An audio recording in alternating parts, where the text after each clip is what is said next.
Hello, everyone. Welcome to the Newsbrowse News broadcast.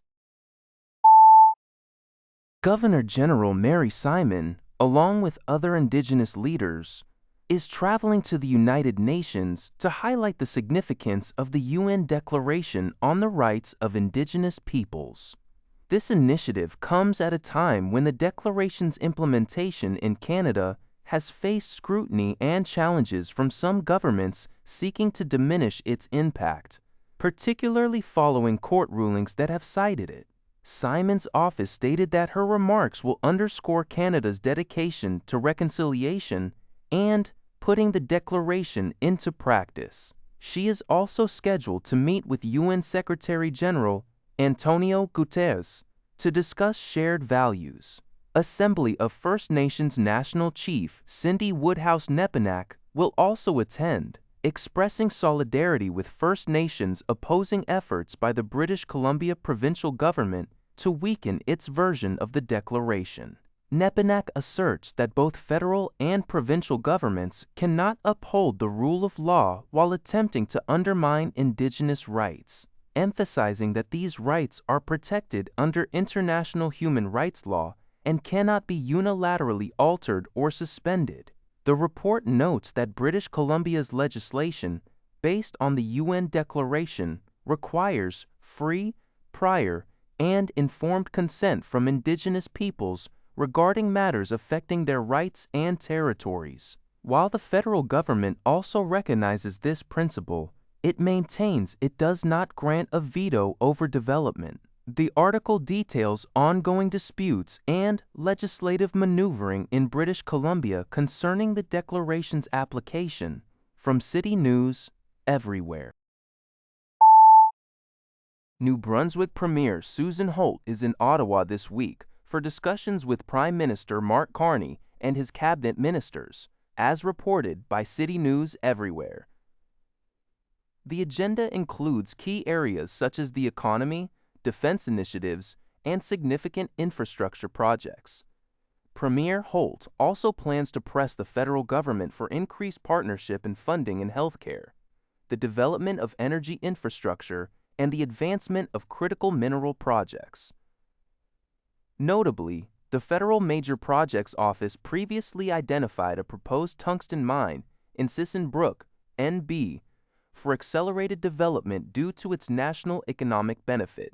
During her visit, Holt is scheduled to meet with New Brunswick MP Dominic LeBlanc, who serves as the minister responsible for Canada-US trade, as well as the ministers of Justice, Defense, and Health. She will also attend a Canadian Chamber of Commerce Business Summit alongside other provincial premiers. Holt emphasized New Brunswick's potential, stating, "New Brunswick has what the world needs, and we're working with partners across the country to unlock that potential." Canada Post workers are now voting on a proposed 5-year contract agreement following extensive labor strife.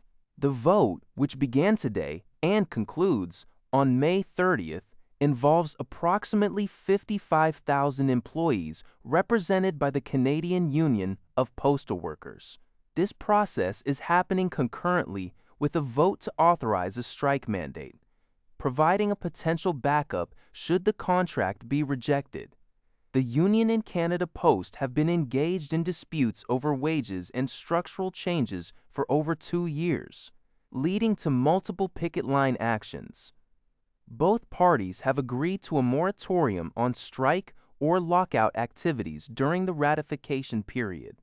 While the union board has endorsed the contract, citing job security, the union president is urging members to vote against it, arguing it curtails rights and compensation. This development occurs as Canada Post faces significant financial challenges, reporting over $5 billion in losses since 2018 due to declining letter mail and increasing package delivery competition. City News Everywhere. Statistics Canada is preparing to release its latest inflation data for March. Economists widely predict a notable increase in the headline inflation figure largely attributed to the impact of the Iran war oil shock on gas prices. A Reuters poll indicates that the annual rate of inflation is expected to climb to 2.5% in March, a significant acceleration from the 1.8% recorded in February.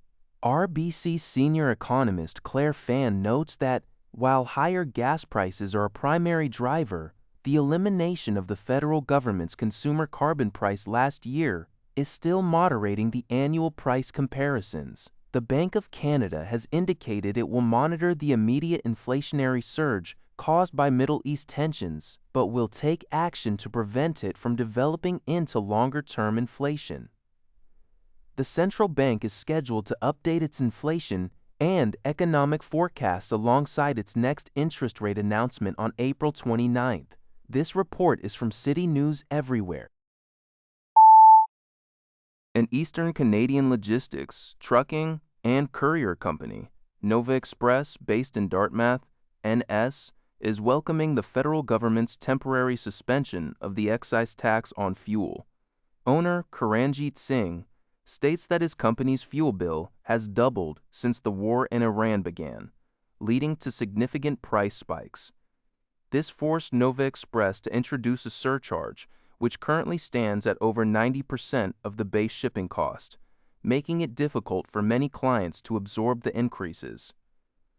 The federal tax break, set to reduce gasoline prices by 10 cents per liter and diesel by 4 cents per liter, is expected to provide much-needed relief to hard-hit customers, as global oil price changes often take time to filter through the system.